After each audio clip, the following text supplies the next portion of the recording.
ভাই কি বলবেন মাসুদ ভাই? একেবারে কিন্তু ভাই বলছে যে এই যে ধারাবাহিকভাবে যে আপনি বলছেন যে প্রধানমন্ত্রীর সাথে স্বরাষ্ট্রমন্ত্রী বা দলের যারা উচ্চপদস্থ লোকজন ছিলেন, এখন প্রশ্ন হলো যে দল হিসেবে আওয়ামী লীগ ওই আন্দোলনের সময় এই হত্যাযজ্ঞকে কিন্তু সাপোর্ট দিয়েছে। তো দল হিসেবে আওয়ামী লীগ কি আসলে নৈতিকভাবে এখন বাংলাদেশে রাজনীতি করা বা থাকার একটা সুযোগ থাকে কিনা?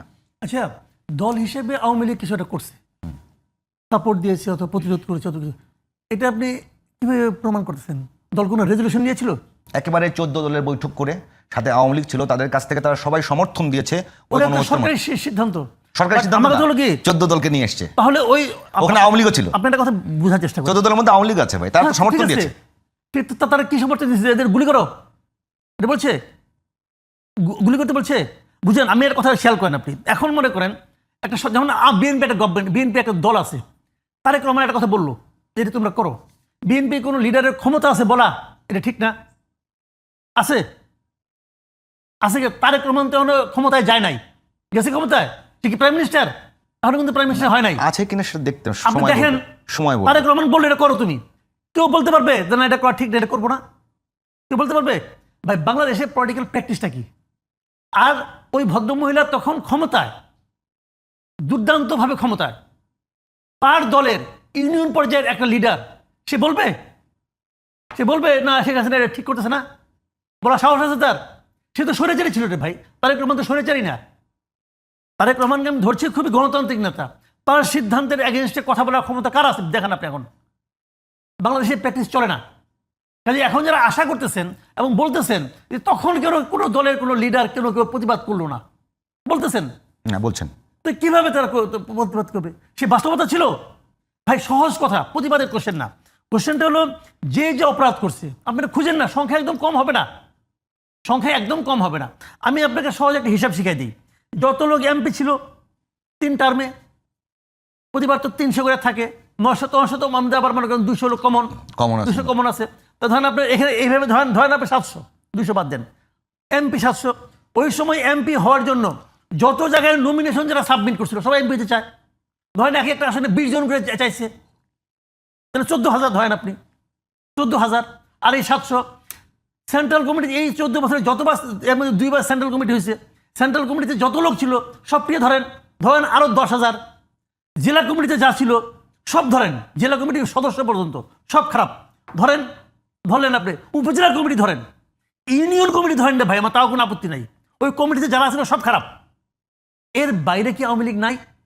এর বাইরে কি নৌকায় ভোট দেয় এমন লোক নাই? আছে তো। তাহলে যখন আপনি দল হিসাবে এই সিদ্ধান্তটাকে খারাপ বলবেন, তখন এর বাইরে যারা আছে তাদের অবস্থানটা কি? তাদের জন্য আপনি কি বলবেন? তাদের ফাঁসিয়ে দিবেন? আপনি এক কাজ করেন, সহজ বুদ্ধি শিখাই দিই। সবাই মিলে একটা সিদ্ধান্ত নেন যে আওয়ামী লীগের আসলে কে কে ভোট দেয়, সব একটা তালিকা করেন, তাদের সবার নাগরিকত্ব খারিজ করে। আমি কি একটা মত দেবো এখানে? একটা মত দেই, মানে মুসলিম লীগ পাকিস্তান আন্দোলনের অন্যতম দল, মুসলিম লীগের অর্জন আছে। সেই মুসলিম লীগ যখন আসলে পাকিস্তানের মানুষের আকাঙ্ক্ষা পূরণ করতে পারেনি, ছড়ে গিয়ে আওয়ামী মুসলিম লীগ হয়েছে। তো এখন কি আওয়ামী লীগের যারা একেবারে আপনি বললেন যে একেবারে পোর স্বচ্ছ ভালো মানুষ, তারা কি আরেকটা? আমি একটা কথা বলি, এটা তাদের সিদ্ধান্ত, এই সিদ্ধান্ত আমি দেওয়ার কেউ না। আমি কে? আমি তো আওয়ামী লীগ করি না, আমি দেবো কোনো সিদ্ধান্ত? এটা ওরা দিবে। আমার কথা হলো কি, মুসলিম লীগ ছিল, মুসলিম লীগ অনেক কিছু করছে, তারপরে এখন মুসলিম লীগ কোথায়?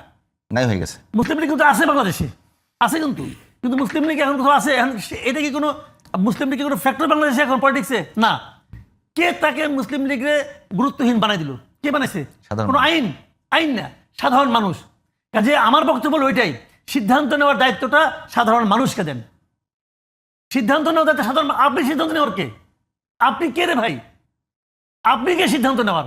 আপনি কি এই ব্যাপারে সিদ্ধান্ত নেওয়ার জন্য আপনি কি কেউ পুরো দেশের মানুষ আপনাকে দায়িত্ব দিয়েছে? আমরা সবাই মিলে দায়িত্ব দিলাম, তুমি সিদ্ধান্ত নাও। কে সিদ্ধান্ত নিচ্ছেন? আপনি জনগণের কাছে ছেড়ে দেন, জনগণ সিদ্ধান্ত নেবে। জনগণ যদি আওয়ামী লীগকে ভোট না দেয়, আওয়ামী লীগ যদি আগামী ইলেকশনে মাত্র 10টা আসন পায়, তাহলে আওয়ামী লীগ নিজেই বুঝবে তাদের কর্মকাণ্ডকে জনগণ কিভাবে মূল্যায়ন করতেছে। এটা তো আপনার বলার দরকার নেই, আপনি জনগণকে বলেন। আপনি জনগণকে বলেন এই দলটা এত কিছু করছে, অমুক তমুক করছে, তারা আপনারা ভোট দেন না। যদি জনগণ আপনার কথা বিশ্বাস করবে, তাহলে আওয়ামী লীগ নাই হয়ে যাবে। কিন্তু আপনি যে বলতেছেন, আপনার এই পিছনে জোরটা কি? আপনি হলো গায়ের জোরে করতেছেন, আপনি আপনার ক্ষমতা আছেন, আপনার কাছে ক্ষমতা আছে, পুলিশ আছে, আপনি করতেছেন। যে প্রতিবাদ করছে তার ওখানে ছবি টাঙা দিতেছেন, জুতা মারতেছেন জুতা, আপনি কোনো সমস্যা নাই, বাইরে আপনি একজন আনন্দ পাচ্ছেন, এটা হতে পারে। মারা দেবেন তাকে আপনি মেরে ফেলতে পারেন, আপনি সেই ক্ষমতা আছে, মারতেছেন মত করে, কোনো প্রবলেম নেই তো রে ভাই, মারতেছেন। কিন্তু এতে কিন্তু আপনি কিন্তু প্রমাণ করতে পারতেছেন না। আপনি কি প্রমাণ করতে পারতেছেন? যত আপনি করতেছেন এই কাজগুলো, এই ধরনের কাজগুলো, তত কিন্তু ওই দলটা জনপ্রিয়তা বাড়তেছে।